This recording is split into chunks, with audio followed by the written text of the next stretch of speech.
Jonas, welcome back to another video. Today we are comparing the CLA 15 to the CLO 70. Let's go!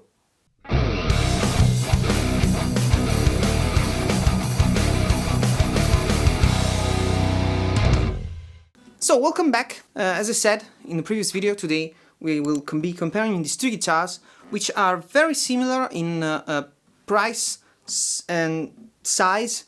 So what they have in common is the auditorium size. Despite the CLA being a little bit thinner than the CLO, but other than that, the shape is basically the same. The scale length and the nut width is the same. They both feature bone nuts and saddle.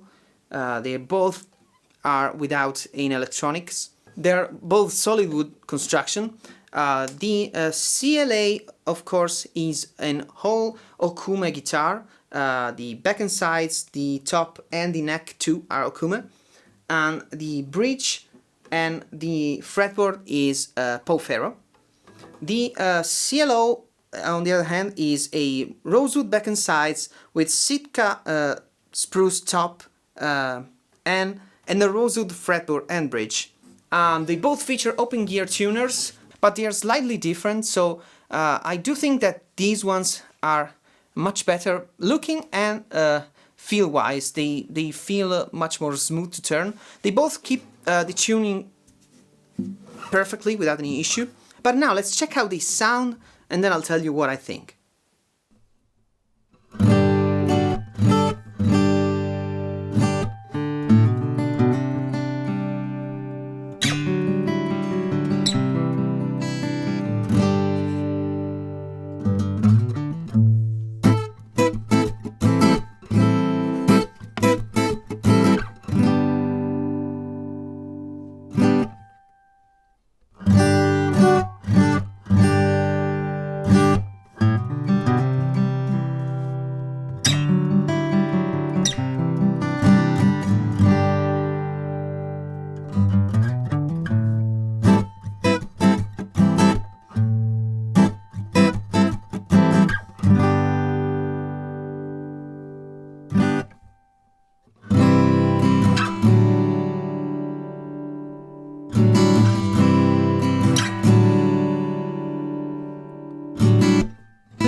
what do you think, comparison-wise?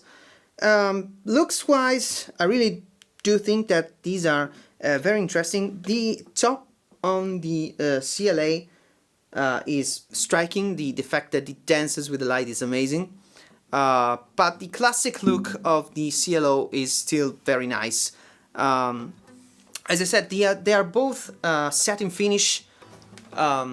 They are very nice to hold and to use. Of course, the CLO is a little bit thicker, so if you want the most comfort that you can get, the CLA is a little bit thinner. We're talking about a couple of centimeters, maybe less, but there is a difference, as you can see. There's also a difference in the neck. The neck on the CLA is much thinner, significantly thinner than the one on the CLO, and you can see by the nut is also a little bit different. So yeah, there is a difference, but it's not incredible.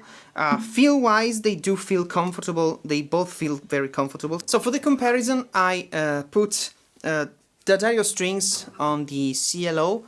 It came with Harley Benton coated strings, but they were already dead, so I thought that new strings versus new string was a thing. And especially these come with D'Addario XT ones. I didn't have D'Addario XT at home, and I put D'Addario standard strings, the phosphor bronze ones.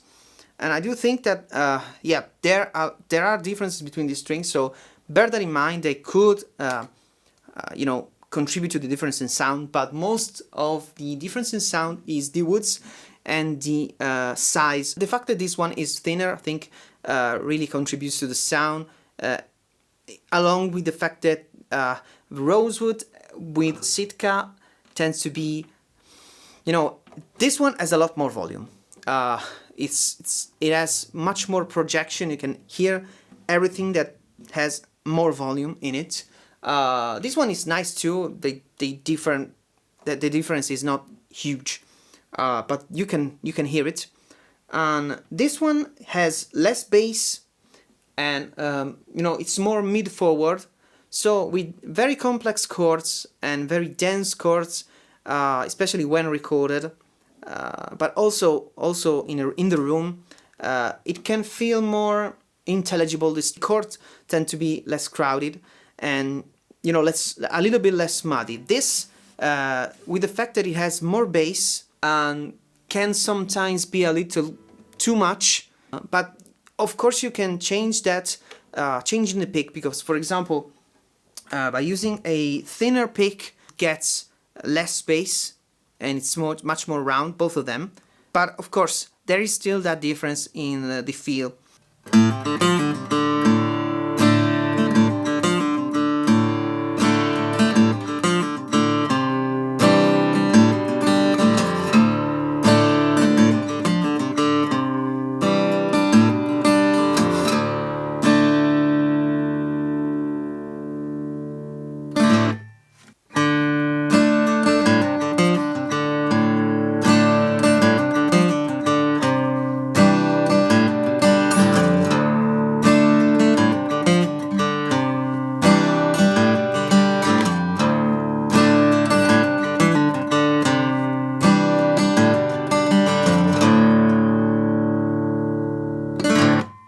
In general, they are very nice, two very nice guitars.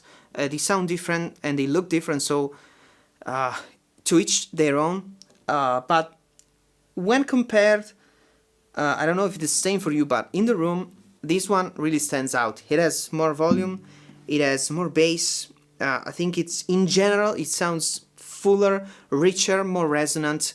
Maybe it's the rosewood, I don't know, maybe it's the combination of the Sitka and the rosewood, but it's really nice. This one is really nice too. It's less full, but still very clear, very articulate, more mid forward. As far as construction goes, they are really similar in the fit and finish. They are both really well constructed. I think there are a little bit more you know, mistakes in this one out of the box than in this one, but generally speaking, yeah, they are very nicely built and they sound really good out of the box. The setup of the box is perfect. So there is also the fact that this one has this armrest thing, which is really comfortable. This one doesn't have it, but I have to say you don't really feel it, probably because of the fact that the whole guitar is thinner, so it's, you know, more comfortable in a way. Yeah, but I am keeping this one, so that's how much I liked it. But let me know what you think. Which one did you prefer, look-wise and especially sound-wise? Let me know in the comments. Subscribe if you want to support me, follow me on Instagram, and I'll catch you in the next one. See ya!